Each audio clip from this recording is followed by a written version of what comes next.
નમસ્કાર મિત્રો, વિડીયોમાં તમારું સ્વાગત છે। તો મિત્રો, અત્યારે હાલની ખૂબ જ મોટી અને દુઃખદ ખબર સામે આવી રહી છે। તો મિત્રો, તમને જણાવી દઈએ કે જૂનાગઢના ભાજપના ધારાસભ્ય સંજય કોરડિયાને જાનથી મારી નાખવાની ધમકી મળતા ગડબડાટ મચી ગયો છે।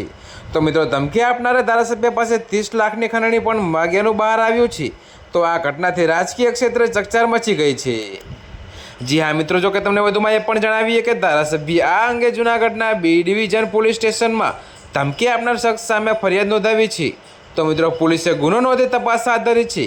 તો મળતી માહિતી મુજબ જૂનાગઢના ધારાસભ્ય સંજય કોરડિયાને મારી નાખવાની ધમકી મળી છે અને મિત્રો ખંડણીની માગ પણ કરવામાં આવી છે। તો વોટ્સએપમાં મેસેજ કરી 30 લાખ આંગળીયામાં અમદાવાદ મોકલવા કહ્યું છે અને અપશબ્દોના મેસેજ પણ કર્યા હોવાની વાત સામે આવી છે। તો મિત્રો, ધારાસભ્ય રોનક ઠાકોર નામના શખ્સ સામે ફરિયાદ નોંધાવી છે અને આ શખ્સે શું કામ આવો મેસેજ કર્યો તે ઝડપાયા બાદ જ પોલીસને ખબર પડશે। તો કોઈના કહેવાથી આ રીતે ધમકી આપી છે તે દિશામાં પોલીસની તપાસ ચાલી રહી છે।